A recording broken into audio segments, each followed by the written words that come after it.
کہ جن لوگوں نے اللہ کو رب مان لیا اور پھر اس پہ استقامت اختیار کی، ایسے لوگ اللہ کی رحمت کے سائے تلے ہوتے ہیں۔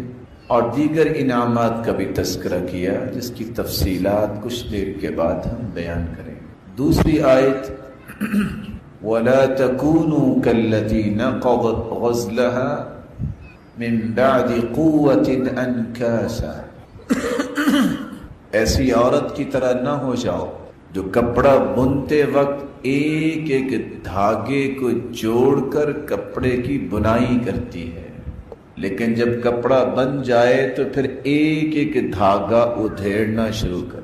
اس مبارک مہینے میں نماز کی پابندی، قرآن مجید کی مسلسل تلاوت، اللہ کے ذکر کے ساتھ ساتھ دعائیں اور ہاتھ اٹھانا، اور کس طرح دوڑ کے تراویح کے لیے آنا، نیکی کے کاموں کی طرف ابھرنا، اب ان ساری نیکیوں کو باقی رکھنا یہ میری اور آپ کی ذمہ داری ہے۔ یہ نہ ہو کہ ایک ایک کر کے ساری کی ساری نیکیاں پھر واپس چلی جائیں۔ آج لوگ کہتے ہیں رمضان ختم ہو گیا، اور دوسرے لوگ کہتے ہیں رمضان نہیں نمازی ختم ہو۔ لیکن جن لوگوں کو اللہ تعالیٰ نے پسند کیا ہوتا ہے وہ پھر نیکی پہ گامزن ہوتے ہیں اور اپنے آپ کو نیکی پہ برقرار رکھنے کی راہوں کو اختیار بھی کرتے ہیں۔ آج ہمارے خطبے کا محور جو عنوان ہے کہ رمضان کے بعد میں اپنی نیکیوں پر استحکام کیسے اختیار کر سکتا ہوں، استقامت کیسے اختیار کر سکتا ہوں، 3 نکات میں آپ کی خدمت میں پیش کروں گا۔ سب سے پہلے یہ سمجھیے کہ استقامت ہے کیا، پھر شریعت نے استقامت کس کو کہا ہے، کون کون سے اعمال ہم اختیار کریں گے تو ہمیں سمجھ آئے کہ ہم اس وقت مستقیم ہیں، صحیح راستے پہ ہیں اور صحیح راستے پر پابندی کرنے والے ہیں۔ اور یہ جاننا بھی ضروری ہے کہ استقامت کی راہوں میں رکاوٹیں کون سی آتی ہیں جن رکاوٹوں کو ہمیں دور کرنا چاہیے، اور پھر کون سا خوش نصیب ہے جو اس استقامت کی زندگی کو ہی پسند کرتا ہے اور ان راہوں پہ چلتا ہے جس پہ اس کی استقامت میں فرق نہیں آتا۔ تو آئیے سب سے پہلا نقطہ، استقامت کس کو کہتے ہیں؟ عربی زبان کا یہ لفظ ہے استقام یستقیم استقامہ، اس کا مطلب ہوتا ہے کسی چیز کا سیدھا ہو جانا، معتدل ہونا۔ اور عربی زبان میں ایک لفظ بولا جاتا ہے استقام لہ الامر، فلاں شخص کے لیے اس کا ہر کام درست ہو گیا اور ٹھیک ہو گیا۔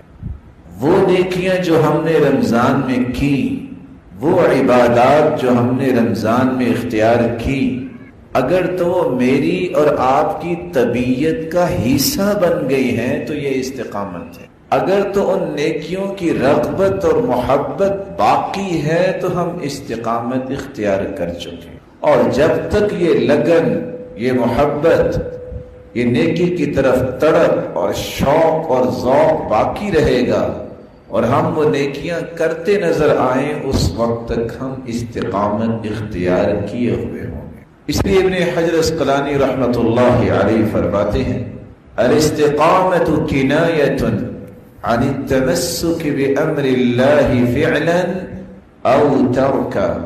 استقامت کا معنی یہ ہے کہ اللہ ذوالجلال کے احکامات کو مضبوطی سے تھامے رکھنا اور اسی پہ زندگی لگا دینا، اور اللہ ذوالجلال نے جن باتوں سے منع کر دیا ہے اس سے ہمیشہ کے لیے رکنے کا عہد کر کے اس پہ پابندی کرنا۔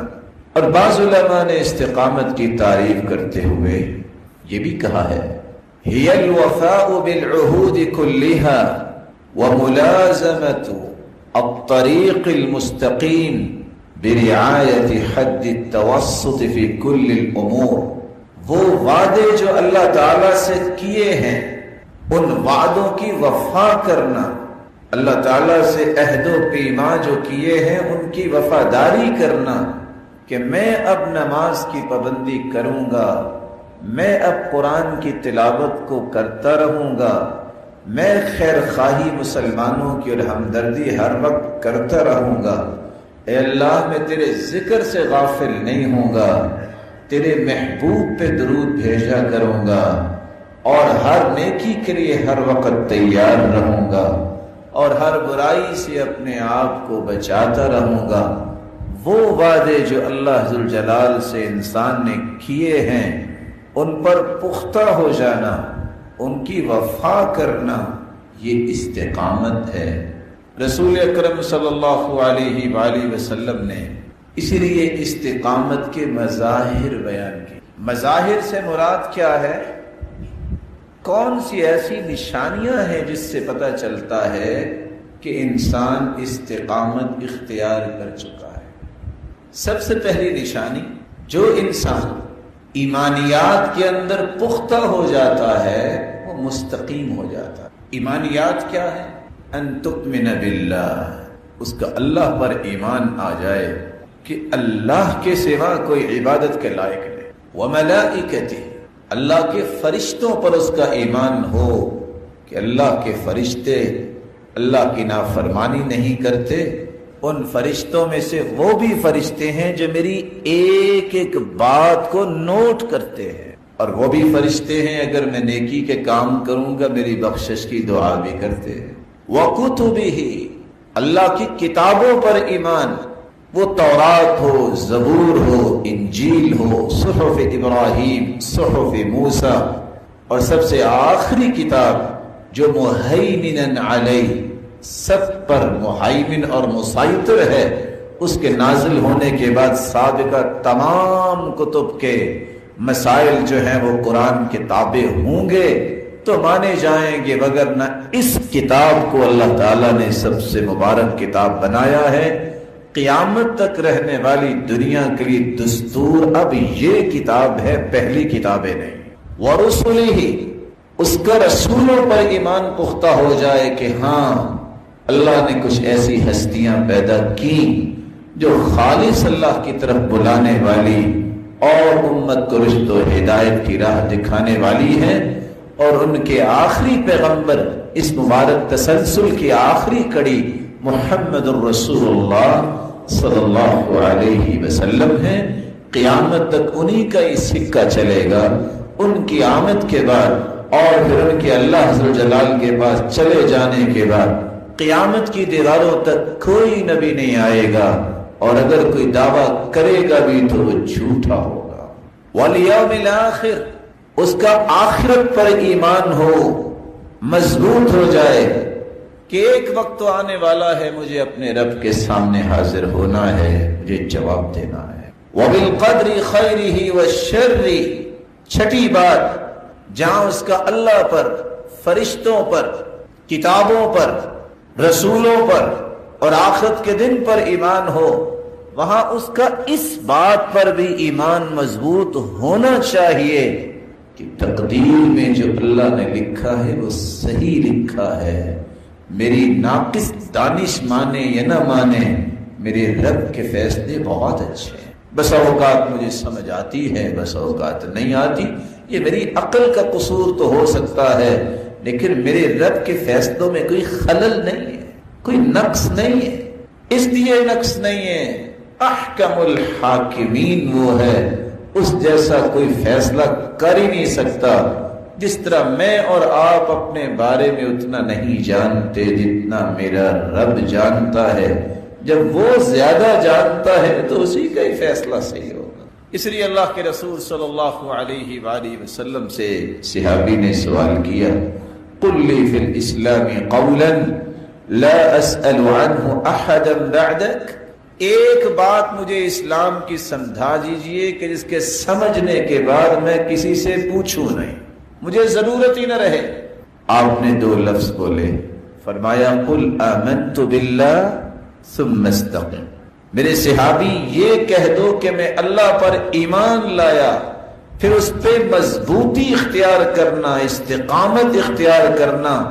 جس شخص کو ایمان کے ساتھ استقامت نصیب ہو گئی اس کو کسی اور سے کچھ پوچھنے کی ضرورت بھی نہیں رہتی، کیونکہ وہ اللہ کی عنایات اور اللہ تعالیٰ کی رحمتوں کے سائے تلے رہتا ہے۔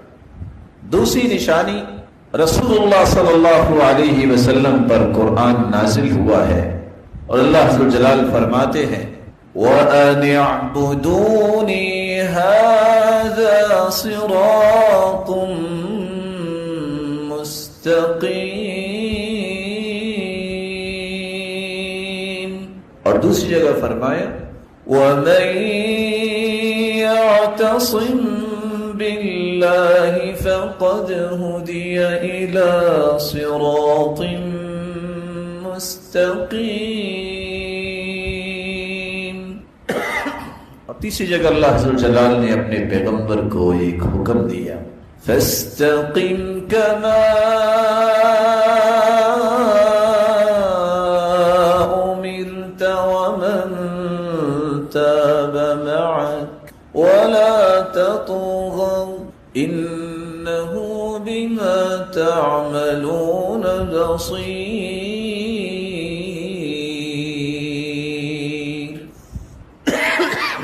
اللہ کے ساتھ تعلق جس کا مضبوط ہو جائے، تعلق سے کیا مراد ہے؟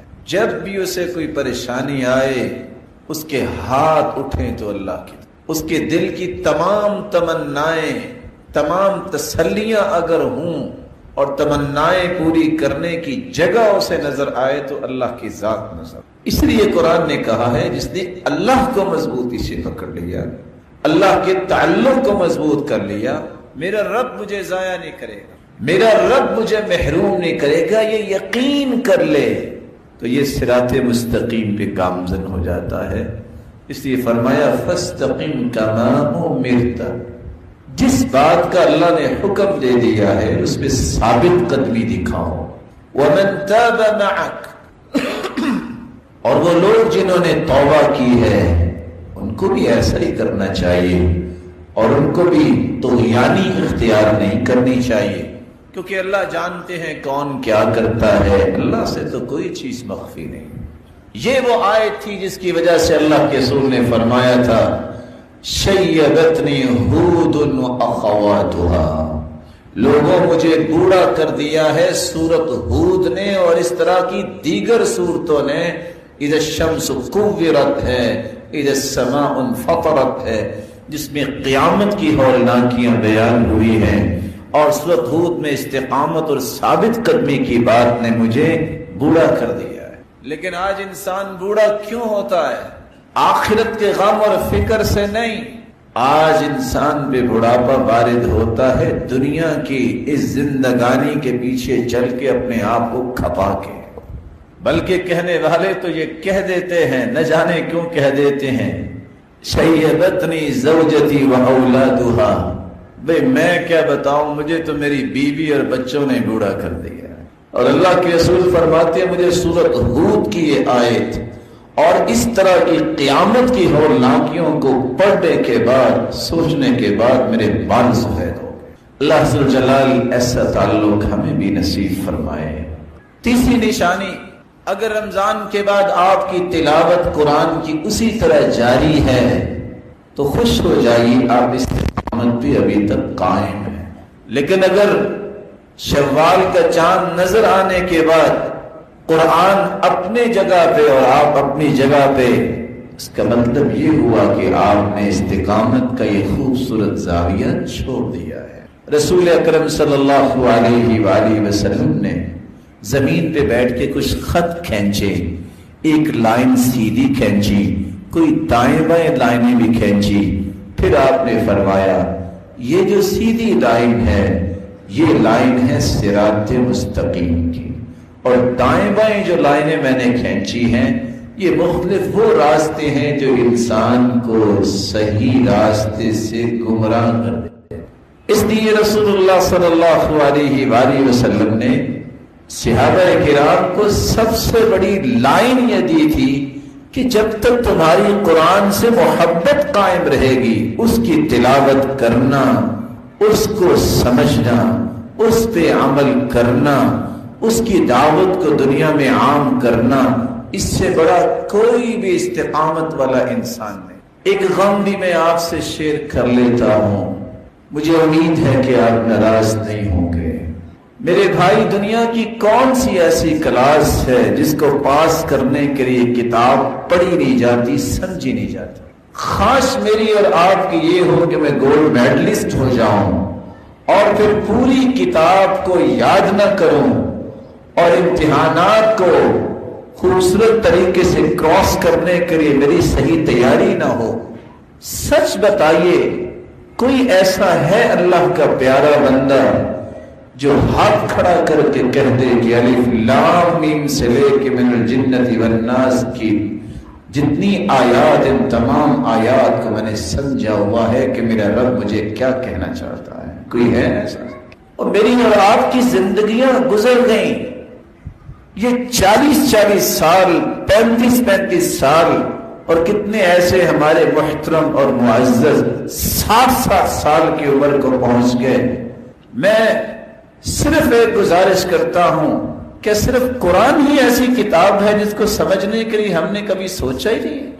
کیسا ہمارا ایمان ہے، کیسا یہ دستور حیات ہے، کیسا یہ میری اور آپ کی زندگی کا آئین ہے جس کا 1 2 3 سیکشن ہمیں سمجھ ہی نہیں، اور 30 پارے ہیں۔ بڑی خوشی آپ کو ہوتی ہوگی رمضان میں جب آپ تراویح سے جلدی فارغ ہوتے ہوں گے کہ اس نے تو کمال کر دیا، پون گھنٹے میں فارغ کر دیا۔ کاش یہ ذوق آپ کا ختم ہو جائے اور آپ کا ذوق یہ پیدا ہو، اللہ ہمیں کوئی ایسا قاری نصیب فرما کہ جو پڑھے ہمیں سمجھ بھی آئے، ہم سارا دن پہلے وہ اس کا ترجمہ پڑھیں، پھر کھڑے ہو کے سنیں، اور سننے کے بعد پھر قرآن کھولیں۔ یہ آیت جو قاری صاحب نے پڑھی تھی، اس کا یہ معنی صبح بھی میں نے پڑھا تھا، ایک اور معنی میرے ذہن میں آیا ہے، میں اس کی تفسیر بھی دیکھو۔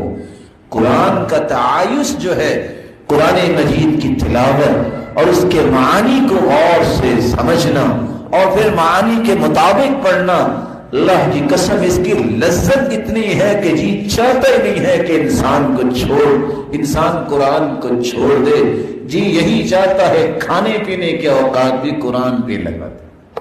اور سچ کہا تھا امام آلوسی نے، انی لأتأسف فی الفوات عن الاکل والشراب، مجھے افسوس ہوتا ہے کہ کھانے پینے کا وقت بھی ضائع ہوتا ہے، کاش یہ بھی میں قرآن کی تفسیر اور سمجھنے میں لگا تھا۔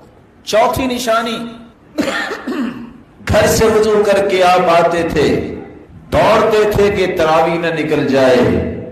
اگر ابھی یہ عادت قائم ہے کہ آپ نے 1 مہینے کا ریفریشر کورس کیا، پاکیزگی، نظافت، طہارت کے اس ماحول میں آپ نے زندگی کا 1 مہینہ گزارا، اگر تو آپ کی عادت بن گئی ہے کہ کچھ بھی ہو جائے میں نے ہر وقت اپنے آپ کو باوضو رکھنا ہے، اور میں نے بھی اس سنت کو زندہ کرنا ہے کہ بلال کا رنگ کالا بھی ہے اور غلام بھی ہے، لیکن جنت میں اس کے قدموں کی آہٹ سنائی دیتی ہے، تو اس کا راز یہ تھا وہ ہر وقت باوضو رہتے تھے۔ اگر یہ عادت آپ کی بن گئی ہے اور نماز کی پابندی کی وہی کیفیت ہے کہ میں جماعت کے ساتھ ہی نماز پڑھوں گا سوائے کہ شرعی عذر ہو، اس کا مطلب یہ ہے کہ آپ کو اللہ نے پسند کر لیا ہے اور آپ مستقیم ہیں اور سیدھے راستے میں گامزن ہیں۔ لیکن اگر یہ کیفیت پیدا نہیں ہوئی تو یہ کون سا ایمان ہے جو 1 مہینہ تو طہارت اور پاکیزگی اور نظافت کا حکم دے اور باقی 11 مہینے خیالی کوئی نہ ہو؟ اور سچی بات یہ ہے، جو سلف تو سلف تھے، آپ کی اگر عادت بن جائے پاک رہنے کی، آپ اگر بے وضو ہوں آپ کو چین نہیں آئے گا۔ جن لوگوں کی عادت بن گئی ہے کہ رات کو وضو کر کے سونا ہے، کیونکہ سنت ہے، اللہ کے رسول کا فرمان ہے، ایک فرشتہ اللہ کی طرف سے اتارا جاتا ہے جو ساری رات اس بندے کی نگرانی بھی کرتا ہے اور اس کی بخشش کی دعائیں بھی کرتا ہے۔ جس بندے کی عادت بن جائے، اگر اس نے وضو نہ کیا ہو اس کو نیند نہیں آتی، کہتا ہے کوئی چیز ناقص ہے، جب تک وہ باوضو نہیں ہو جاتا اس کو چین نہیں آتا، سکون نہیں آتا۔ عادات ایسی بنائیے، رسول اکرم صلی اللہ علیہ وسلم نے صحابی کو سکھایا تھا، اور صحابی بیان کر رہے ہیں، بلال اللہ کے رسول جنت میں یہ جو آواز کی آپ بات کر رہے ہیں، جو چلنے کی آواز آ رہی تھی، آپ نے ہی تو عمل سکھایا تھا. ما اصابنی حدث قط الا توضأت عنده، میں جب بھی بے وضو ہوتا ہوں وضو کر لیتا ہوں. ولا توضأت الا وصليت عنده ركعتين، جب بھی وضو کرتا ہوں 2 رکعتیں پڑھ لیتا ہوں. کبھی تو میری اور آپ کی زندگی میں چاشنی اور حلاوت اور لذت آنی چاہیے کہ میں اپنے کام سے فارغ ہوا ہوں، کوئی بندہ روشن نہیں ہے، اللہ اکبر، چلو آج 2 رکعتیں پڑھ لیں. کبھی آپ کسی کام سے فارغ ہیں، کوئی کام نہیں ہے، یہ آپ نے مصیبت موبائل پکڑا ہے جو ہے مصیبت بھی اور نعمت بھی، تو چلو آپ نے جو فیس بک پہ 2 گھنٹے گزارنے ہیں تو 10 منٹ آپ کو 8 رکعتوں کے لیے بھی نکال لیں. چلو شاید کوئی اچھی بات مجھے مل جائے گی، کوئی نہیں دیکھ رہا، اللہ اکبر. اور پڑھنی آپ نے 2 رکعتیں ہیں، پڑھیں گے آپ 10 آیتیں، اللہ ذوالجلال ساری رات کا قیام آپ کے نامہ اعمال میں لکھوا دے. نہیں رات کو اٹھ سکے تو دین کی آسانی دیکھیے. ایک طریقہ تہجد کا یہ ہے کہ آپ تہجد کے وقت اٹھیں اور آپ 8 رکعتیں پڑھیں اور 3 وتر پڑھیں، تہجد کا ثواب ہے. آپ یہ نہیں کر سکتے عشاء کی نماز کے ساتھ ہی یہ پڑھ لیں، پھر بھی آپ کو قیام اللیل کا ثواب مل گیا. آپ یہ بھی نہیں کر سکتے صبح اٹھ کر سورج نکلنے کے بعد ظہر تک یہ رکعتیں پڑھ لیں، جو رات کو سو گئے نہیں پڑھ سکے، حدیث سے کہتی ہے اللہ اس کو بھی رات کے قیام کا ہی ثواب دے گا. چوتھا طریقہ، آپ اگر نیت کر کے سوئے ہیں کہ میں نے تہجد پڑھنی ہے، بیدار نہیں ہو سکے، اللہ نیت کے مطابق بھی ساری رات کے قیام کا ثواب دے دیں. پانچواں طریقہ، آپ عشاء کی اور صبح کی نماز با جماعت پڑھتے ہیں تو رب تعالیٰ اس کی وجہ سے بھی آپ کو رات کے قیام کا ثواب دے.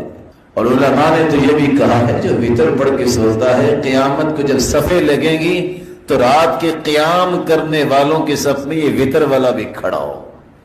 اس لیے اللہ کے رسول کے صحابی فرماتے ہیں، ابو ذر رضی اللہ تعالی عنہ، کہ مجھے میرے پیارے دوست نے وصیت کی کہ میں وتر کے بغیر نہ سو. آپ صلی اللہ علیہ وسلم نے اس لیے پوری زندگی آپ سفر میں ہوتے تھے یا حضر میں، صبح کی سنتیں نہیں چھوڑی، نہ ہی آپ نے کبھی وتر چھوڑا ہے. وتر سفر میں بھی پڑھتے، صبح کی رکعتیں سفر میں بھی پڑھتے، کیونکہ لفظ کیا ہے، رکعتا الفجر خیر من الدنیا وما فیہا. صبح کی 2 رکعتوں کی قیمت اتنی ہے، جو دنیا ہے نا اور جو دنیا کے اندر ہے یہ سب کچھ بیچ دے تو 2 رکعتوں کی قیمت ادا نہیں ہو سکتی، اس لیے اس کو نہیں چھوڑتے.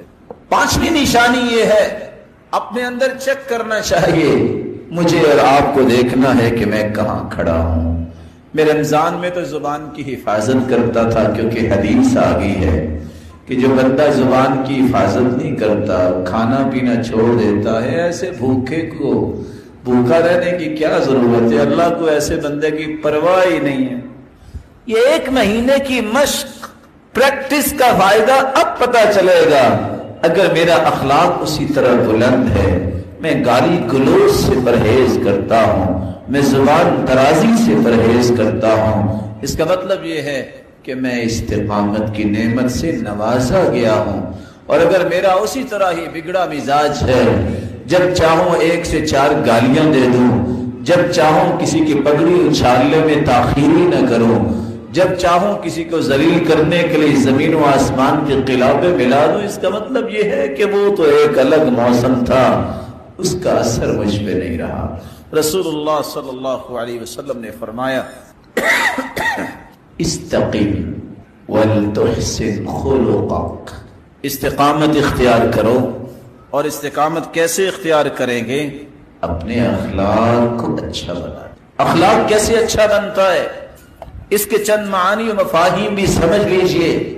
زبان میں نرمی لانا، میٹھی گفتگو کرنا، تکبر سے اپنے آپ کو بچانا، اپنے کندھوں کو ملائم رکھنا، تواضع اختیار کرنا، حسد سے بچنا، بغض اور عداوت سے بچنا، گھر والوں سے اچھا سلوک اور رویہ کرنا، اور کسی کے ساتھ اپنی ذات کے اعتبار سے غصہ نہ کرنا، ذاتی اگر کسی نے تکلیف دی ہے تو اس سے درگزر کرنا، یہی تو اخلاق ہے۔ اور اگر یہ رویے ابھی تک میرے اندر باقی نہیں ہیں، یہ پیدا نہیں ہو سکے، اس کا مطلب یہ نکلا کہ استقامت کی نعمت ابھی تک مجھے نہیں ملی۔ اللہ سب کو عطا فرمائے۔ رسول اللہ صلی اللہ علیہ وسلم نے فرمایا لا يستقيم ایمان عبد حتى يستقيم قلبه ولا يستقيم قلبه حتى يستقيم لسانه۔ کسی شخص کا ایمان سیدھا نہیں ہو سکتا جب تک اس کا دل سیدھا نہ ہو، اور دل سیدھا نہیں ہو سکتا جب تک اس کی زبان درست ہو۔ اس لیے دل کی درستگی، صراط مستقیم کی چابی تو میری اور آپ کی زبان ہے، اس کی حفاظت ہوگی تو دل بھی درست ہوگا، ایمان بھی درست ہوگا، صراط مستقیم بھی ملے گا۔ اور یحییٰ بن معین کی بات کو میں دہرائے دیتا ہوں، جب ایک شخص نے ان کو گالی دی تو مسکرانے لگ گئے، ساتھ بیٹھا پوچھتا ہے تم بزدل ہو؟ جواب دو اسے، تو مسکراتے ہی کہتے ہیں فَلِمَاذَا تَعَلَّمْتُ إِذًا، اگر میں نے گالی کا جواب گالی سے دینا ہے تو میں نے پھر دین کیوں پڑھا، میں نے علم کیوں سیکھا؟ علم ہی تو یہ سکھاتا ہے کہ برائی کا بدلہ برائی سے نہیں دیتے، برائی کا بدلہ اچھائی سے دیتے۔ اور یہاں رک کے میں ایک بات کا اضافہ کر دوں، اللہ ذوالجلال نے 3 رحمتیں دنیا کو دی ہیں، ایک ہے علم، ایک ہے حکمت، اور ایک ہے بصیرت۔ علم کا مطلب ہوتا ہے جاننا، ایک شخص کو بولنا آ گیا ہے۔ حکمت کا مطلب یہ ہوتا ہے کہ کس جگہ کتنا بولنا ہے، یہ ہر بندے کو نصیب نہیں ہوتا۔ کچھ لوگ علم پڑھنے کے باوجود بھی معاشرے کے اندر فساد بپا کر دیتے ہیں جب وہ قرآن و سنت کے اصول و ضوابط کی پابندی نہیں کرتے۔ رسول اکرم صلی اللہ علیہ وآلہ وسلم کا علم جو ہے وہ یہ بتاتا ہے، وہ حکمت اور دانائی والا علم تھا، بصیرت والا علم تھا، اس کا نقصان نہیں۔ نوجوان جھٹکی مثالوں سے سمجھتے ہیں۔ میرے بھائی آج آپ نے کہیں جانا ہو، آپ نے ایک سسٹم رکھا ہے اپنے موبائل میں، چلو جی ہم لوکیشن پہ یہاں پہنچ جائیں گے۔ آپ لوکیشن جب آپ کے پاس پہنچتی ہے آپ سفر شروع کرتے ہیں، اور وہ بتاتا ہے کہ آپ نے 500 میٹر کے بعد آپ نے رائٹ جو ہے وہ ٹرن لینا ہے۔ اگر آپ نہیں لیتے تو وہ کیا کہتا ہے؟ وہ کہتا ہے کہ تم بڑے ہی بے وقوف ہو، تمہیں میں کہہ رہا ہوں رائٹ مڑو، نہیں، وہ کہتے ہیں چلو آگے سے مڑ کے واپس آ جائے، اگلے ایگزٹ کی طرف اشارہ دے دیتا ہے کہ چلو اب 600 میٹر کے بعد ایک ایگزٹ آ رہا ہے، آپ وہاں سے رائٹ لے لیں۔ اگر آپ اس کو بھی کراس کر جاتے ہیں، آپ اس طرح کے 6 نافرمانیاں اس کی کریں، تو کیا خیال ہے آپ کو کبھی اس نے گالی دی ہے؟ وہ کسی اور راستے کی طرح آپ کو رہنمائی کرے، چلو ادھر سے آ جاؤ، ادھر بھول گئے تو آپ کی زندگی کا علم اس وقت سمجھ میں آتا ہے جب آپ حکمت و دانائی سے کسی بات کو لے کر چلے۔ اگر کسی کو علمی بات سمجھ نہیں آئی تو اس کو حکمت سے ٹیکل کر لے۔ بصیرت یہ ہے کہ آپ صرف اس موقع پہ اپنی بات کو منوانا، اس موقع پہ اپنی بات کے نتائج کو دیکھنے کی خواہش نہ کریں۔ بصیرت یہ ہے کہ آپ اپنی بات بھی کریں، اللہ کے ہاں درجہ بھی بنائیں، اور مستقبل میں اس کے اچھے اثرات سے محروم بھی نہ ہو۔ اور یہ بصیرت ہر شخص کے پاس نہیں ہوتی، یہ بصیرت اللہ تعالیٰ کی عنایت ہے، اور صاحب بصیرت لوگوں کے پاس بیٹھنے سے یہ باتیں سمجھ آتی ہیں، یہ کتابوں میں نہیں ملتی۔ اس لیے سیدنا علی رضی اللہ تعالیٰ نے کچھ باتیں لکھ کے اپنی تلوار کے ساتھ رکھی تھی۔ کسی نے پوچھا یہ کیا ہے؟ کافکا کل اسیر وفہم اعطیہ المسلم، یہ غلاموں کو آزاد کرنے کے مسائل ہیں اور فہم و بصیرت کی باتیں ہیں جو اللہ کسی انسان کو عطا کر دیتا۔ اس لیے حکمت و بصیرت سے اپنے آپ کو دور نہ کیا کریں۔ کچھ واقعات انسان کی رہنمائی کرتے ہیں۔ آپ نے سنا ہوگا، دوہرا دیتا ہوں، بادشاہ نے آرڈر دے دیا کہ کوئی عورت آج کے بعد سونا نہیں پہنے گی۔ اب سونا عورتوں کے لیے حلال ہے پہننا، اب اس کا یہ حکم تو خلاف شریعت تو تھا ہی تھا، لیکن بادشاہ عورتوں نے بہت برا منایا، انہوں نے احتجاج کیا کہ یہ کون ہے ہمیں جس کو اسلام نے جائز قرار دیا ہے، یہ ہم پہ پابندیاں عائد کر رہا ہے۔ بادشاہ سلامت کو فوج نے کہا کیا کریں؟ کہا کیا کرنا چاہتے ہو؟ کہا یا تو اپنا اب حکم واپس لے لیں۔ کہا بادشاہ حکم واپس نہیں لیا کرتا۔ کہا تو پھر ہمیں آرڈر دیں، یہ تو خرابی پیدا ہوگی معاشرے میں، عورتیں احتجاج کر رہی۔ کہا نہیں، ان کو مارو نہیں، ایک فلاں شخص بصیرت والا ہے اس کو بلا کے لاؤ۔ اس کو بلایا۔ کہا بادشاہ سلامت، آپ سے اگر اس طرح کی بات زبان سے نکل گئی ہے تو بندہ بھول ہی جاتا ہے، آپ اپنا بیان واپس لے لیں۔ کہا نہیں، بادشاہ اپنے حکم واپس نہیں لیا کرتے۔ کہا تو پھر حکم دے ان کو فارغ کر دے۔ کہا نہیں، ظلم بھی نہیں کرنا۔ کہا تو پھر کرنا کیا ہے؟ کہا اس لیے تو آپ کو بلایا۔ حالانکہ اس کا یہ کہنا کہ میں بادشاہ اپنا حکم واپس نہیں لے سکتا، میرے بھائی میں اس بات کو سمجھانے کے لیے ایک حدیث پیش کروں گا۔ دیانتداری سے بتائیے کیا رسول اللہ صلی اللہ علیہ وسلم سے بڑھ کے بھی اللہ نے کسی کو بنایا ہے؟ اس جیسی ہستی اللہ نے پیدا ہی نہیں کی۔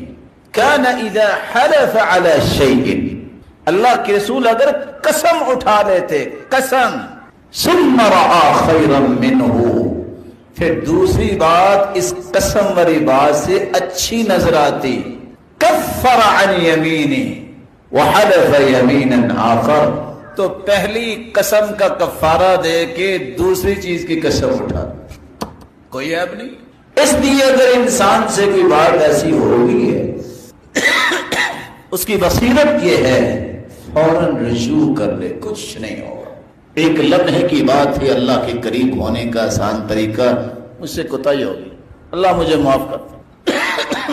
کسی کے حق میں آپ نے کوئی بات کہہ دی ہے، چلو بھائی میں معذرت خواہ ہوں، اس وقت جذبات میں تھک کے بیٹھا، یہ ہے بصیرت، یہ حکمت بنائی ہے، اس سے انسان گرتا نہیں ہے، بلند ہوتا ہے۔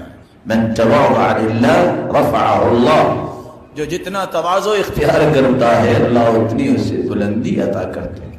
اس نے کیا کہا؟ اس نے کہا آپ قوم سے دوبارہ خطاب کریں اور خطاب کے اندر یہ جملہ ڈالیں، جو خوبصورت عورتیں ہیں وہ زیورات نہیں پہنیں گی، جو بدصورت ہیں ان کو اجازت ہے۔ نتیجتاً ساری عورتوں نے اتار دیا۔ بھلا کیوں؟ خوبصورت عورتوں نے اس لیے اتار دیا کہ ہم تو خوبصورت ہیں، اور بدصورت نے اس لیے اتارا کہ اگر پہنا تو لوگ کہیں گے ہو تو بدصورت نہ، تبھی تو پہنا ہے نا۔ تو بعض ایسے کلمات، بعض ایسے الفاظ ہوتے ہیں جس سے فتنے بھی ختم ہوتے ہیں اور انسان تو نقصان بھی نہیں ہوتا۔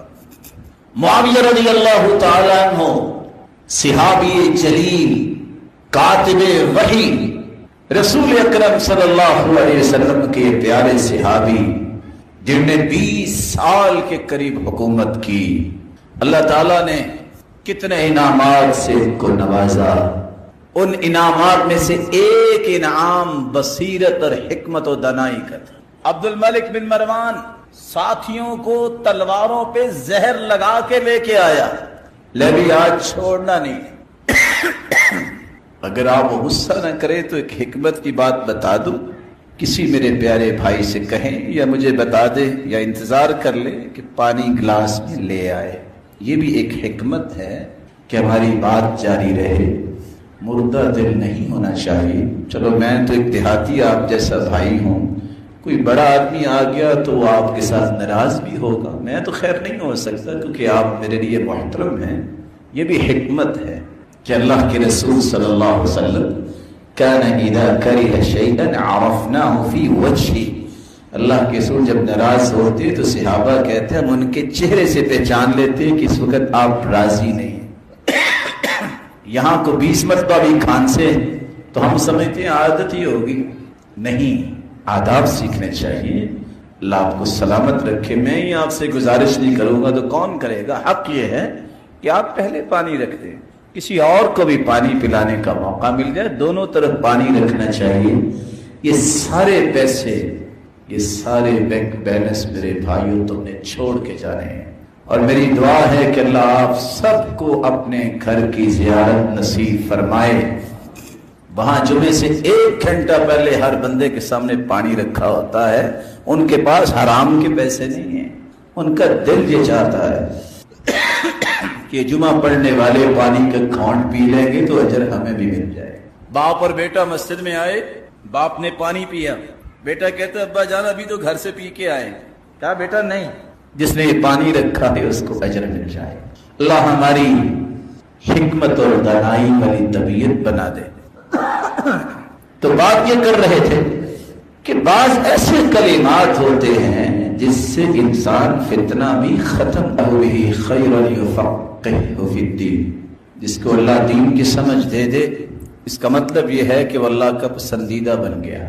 اور ساتھ فرمایا انما انا قاسم واللہ یعطی، دینے والے تو اللہ ہیں، میں تو تقسیم کرنے والا ہوں۔ وَلَن يَزَالَ أَمْرُ هَذِهِ الْأُمَّةِ مُسْتَقِيمًا حَتَّى تَقُومَ السَّاعَةُ، جو امت دین کی سمجھ اور فقاہت حاصل کرتی ہے وہ ہمیشہ اللہ ذوالجلال کی پسندیدہ قوم رہتی ہے حتیٰ کہ قیامت آ جائے۔ سوچئے رمضان میں پچھلی زندگی سے جو میں نے غلطیاں کوتاہیاں کی، ان میں کون سے ایسے پہلو ہیں جو میں نے سیکھے، فہم حاصل کی، سمجھا، فقاہت حاصل کی؟ کیا یہ سفر جاری ہے؟ اگر مجھے رمضان میں یہ سمجھ آئی تھی کہ توبہ کیسے کرنی ہے تو کیا اس توبہ کی شرائط کو میں نے یاد کر لیا؟ اگر شوال کا چاند نظر آنے کے بعد بھی میں نے شیو ہی کرنی تھی تو میرے ہاتھ اٹھانے کا کیا معنی تھا؟ اگر شوال کا چاند نظر آنے کے بعد مجھے وہی دھوکہ اور فراڈ کرنا تھا تو میں اللہ کو کیا کہتا تھا؟ یہ چینج کب آئے گی؟ اور یاد رکھنا یہ اللہ کے فیصلے ہیں، جو چیز اللہ نے خوبصورت بنائی ہے اس سے بڑھ کے کوئی خوبصورت نہیں ہوتا۔ یہ ایک دھوکہ ہے، جتنی دیر کو انسان اپنے آپ کو دے دے، جس انسان کو اللہ ذوالجلال کے محبوب کی شکل و صورت پسند نہیں ہے، کہیں اللہ ذوالجلال کو اس کی شکل و صورت پسند نہ آئی تو کیا بنے؟ آج وقت ہے اپنے ان وعدوں کی وفا کرنے کا۔ میری سمجھ میں آج تک 3 باتیں نہیں آئیں جس کی مجھے کوئی تسلی نہیں کروا سکا۔ میری سمجھ سے باہر ہے کہ سگریٹ کا کیا فائدہ ہے، یعنی میں نہیں سمجھ سکا شراب کا کیا فائدہ ہے، اور میری سمجھ سے بالا تر ہے یہ کون سا رشتہ، کون سا تعلق ہے، یہ کون سا خاندان، کون سی بیوی اور اولاد ہے جو بندے کو اللہ کا مجرم بنا کے پسند کرے کہ تم شیپ کرواؤ گے تو میں شادی کرواؤں گی؟ یہ کون سی بیوی ہے؟ میری سمجھ سے بالا تر ہے۔ یہ وفاؤں کے ایام ہیں۔ آپ بڑے اچھے ہیں جو بات سن رہے ہیں، لیکن یاد رکھنا میں بھی آپ کا بھائی ہوں، میری ذمہ داری ہے کہ میں آپ کی بھی بات سنوں اور آپ کو کچھ سناؤں بھی، جس طرح آپ کی ذمہ داری ہے کہ آپ بھی مجھے کچھ کہیں، میری بھی ذمہ داری ہے کہ میں سیدھا راستہ آپ کو دوں۔ اللہ ذوالجلال نے محمد مصطفیٰ جیسا خوبصورت انسان پیدا ہی نہیں کیا۔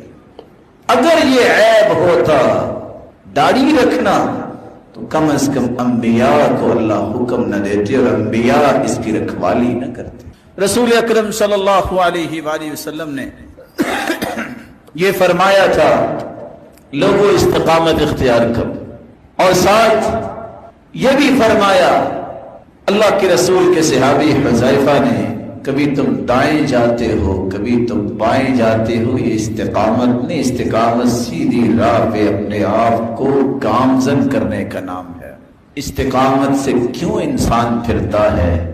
انگلیوں پہ چند چیزیں یاد رکھیے۔ جس شخص نے رمضان کے بعد بھی بری دوستی نہیں چھوڑی، کبھی نہ امید کرے کہ میں مستقیم رہوں۔ وہی سگریٹ نوش دوست تمہیں سگریٹ پہ لگائیں، وہی تاش کھیلنے والی وہی کمینہ آپ کی، وہ آپ کو مجبور کرے گی آؤ کھیلو، وہی گانے سننے والے ڈیلی دوست تمہیں مستقیم نہیں رہنے دے گی۔ بری دوستی جب تک نہیں چھوڑتے استقامت نہیں مل سکتی۔ اس لیے بری دوستی کی بجائے اچھی دوستی اختیار کر لو، علماء کی مجلس میں بیٹھنا شروع کر دو، مسجد میں بیٹھنا شروع کر دو، قرآن مجید کا ترجمہ کھول کے پڑھنا شروع کر دو، آپ کو شیطان ورغلائے گا نہیں، نہ وہ کامیاب ہو سکے۔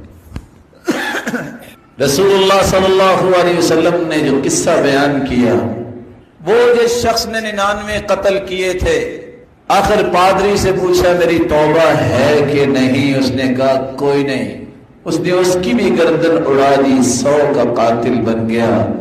کسی فہم و بصیرت والے عالم کے پاس گیا، کیوں بھئی حل من توبہ، توبہ ہے کہ نہیں؟ اس نے کہا توبہ تو ہے، لیکن یہ ہے کہ تم یہ معاشرہ چھوڑو، غلط دوستیاں چھوڑو، قریۃ کذا و کذا فانہم یعبدون اللہ، اس جگہ چلے جاؤ جہاں خالص اللہ کی عبادت کرتے ہیں۔ گھر سے نکلا فادرکہ الموت، موت آ گئی، نہ نمازیں پڑھی، نہ حج کیے، نہ صدقے دیے، توبہ کی اور برائی چھوڑ کے چل نکلے۔ فرشتوں کی بحث و تکرار ہوئی، کچھ فرشتے کہنے لگے اس کی روح جنت جائے گی، کچھ کہتے ہیں نہیں اس نے تو کیا ہی کچھ نہیں۔ اللہ نے ایک فرشتہ بھیجا، فرشتے نے کہا پیمائش کرو، یہ نیک دوستوں کے قریب ہے، نیک بستی کے قریب کے بری بستی کے قریب۔ پیمائش ہوئی، ایک بالشت اس کا جسد خاکی نیک لوگوں کے قریب تھا، فیصلہ ہو گیا یہ جنتی۔ بری دوستیاں چھوڑو، غفلت اور لمبی امیدیں چھوڑ دو۔ غفلت کیا ہے؟ کاری لیں گے نا، تصویف لمبی امید کیا؟ وہ زندگی بڑی پڑی ہے، اور میرے بھائی ایک منٹ نہیں لگتا، زندگی کہاں پڑی ہے؟ یہ بھول اللہ میری اور آپ کی کہیں ختم کر دے تو سارے کے سارے طبق روشن ہو جائے۔ یا من بدنیا اشتغل وقد غرک طول الامل، دنیا میں دھت ہونے والے تجھے لمبی امیدوں نے برباد کر دیا۔ الموت یأتی بغتۃ والقبر صندوق العمل، موت اچانک آتی ہے، کام وہی قبر میں چیز آئے گی جس کو عمل کہتے ہیں، اور کوئی چیز کام نہیں آئے۔ ایسی جگہوں سے جس طرح تم بچتے ہو جہاں ذلت اور رسوائی ہے، گناہوں کی جگہوں سے بھی بچو، برے ساتھیوں کو بھی چھوڑو، جہالت سے دور ہونے کے لیے علم سیکھو، اور سب سے مبارک علم یہ ہے، میں نہیں کہتا آپ کاروبار چھوڑو، بلکہ کاروبار کرو، سنت کے مطابق کرو، اور میری دلی دعا ہے اللہ آپ کو اتنا حلال مال دے کہ آپ کبھی حرام کے بارے میں سوچیں گے۔ لیکن اس کاروبار کے ساتھ وقت نکالیں، میں نے قرآن پڑھنا ہے، وقت نکالیں میں نے انبیاء کے قصص پڑھنے ہیں، وقت نکالیں میں نے صحابہ کی زندگیوں کا مطالعہ کرنا ہے، وقت نکالیں میں نے ذکر کی مجلسیں ضرور اٹینڈ کرنی ہے، وقت نکالیں میں نے کسی عالم کے ساتھ ضرور بیٹھنا ہے۔ میرے بھائی ہارون الرشید بہت بڑا بادشاہ ہے، ایک دن ایک اس کے دوست نے اس کو ایک نصیحت کی، کہا بادشاہ تم بڑے ہو، لیکن یاد رکھنا 8 دنوں کے بعد ایک دن علماء کی مجلس میں بیٹھ جایا کرو، تیری بادشاہی کو کوئی ہاتھ نہیں لگائے گا۔ اس کی خیر بات سمجھ میں آئی کہ بات تو بڑی اس نے کی، وہ وقت اور تھا، بادشاہ وقت نکلا، اپنی اس بات کو پورا کرنے کے لیے دور سے ایک نیک آدمی نے دیکھا کہ بادشاہ میری کٹیا کی طرف آ رہا ہے۔ اس وقت لائٹ تو ہوتی نہیں تھی، چراغ ہی ہوتے تھے، اس نے وہ بھی گل کر دی۔ کیوں گل کر دیا؟ نہ بادشاہ سے ملوں گا، نہ فتنے میں پڑوں گا۔ آج تو ہوتا ہے نا، میری بس فوٹو ایک آ جائے، میری ایک پکچر آ جائے جو پھر میں فیس بک پہ اور پتہ نہیں کہاں چڑھا کے شاید اس طرح ہی عزت بن جائے۔ ہارون الرشید نے جب دیکھا اندھیرا ہو گیا ہے، سنا تھا بندہ بڑا نیک ہے، اس نے ڈھونڈتے ڈھونڈتے اس کے ہاتھ پہ ہاتھ جا لگا۔ اس عالم ربانی نے کہا کاش ان ملائم ہاتھوں کو کہیں آگ نہ چھو جائے۔ یہ کلمات سننے تھے کہ ہارون الرشید رونے لگ گیا۔ پھر اس نے معمول بنا لیا، امام مالک رحمت اللہ علیہ درس دیا کرتے تھے، انہوں نے آ جانا مسجد میں، ہماری ساتھ ہے، چیئر رکھی، 2 منٹ چیئر پہ بیٹھے، بادشاہ تھے۔ اتفاق سے مسئلہ بیان ہو رہا تھا کہ جو اپنے آپ کو لوگوں سے افضل سمجھتا ہے، لوگوں کو حقیر جانتا ہے، یہ ہے تکبر، اور جس کے دل میں معمولی سا بھی تکبر ہوا وہ جنت نہیں جائے گا۔ آرام سے کرسی پیچھے کر دی، نیچے بیٹھے۔ اور امام مالک بہت چھوٹے تھے جب اللہ تعالیٰ نے ان کو سمجھ دی اور پڑھانے بیٹھے۔ اتفاق سے پڑھا رہے تھے، ایک دن تو 2 چڑیا جھگڑتی آ کے ان کے پاس گری۔ امام مالک نے اپنی ٹوپی اتار کے ان کے اوپر رکھ دی تاکہ طلباء بھی ادھر نہ دیکھے، پڑھائی جاری رکھے۔ کوئی بیٹھا تھا وہاں، وہ کہتا ہے الصبی صبیا ولو کان نبیا، اس کو استاد مانے بیٹھے ہو، بچہ بچہ ہی ہوتا ہے، خواہ وہ نبی بن جائے۔ امام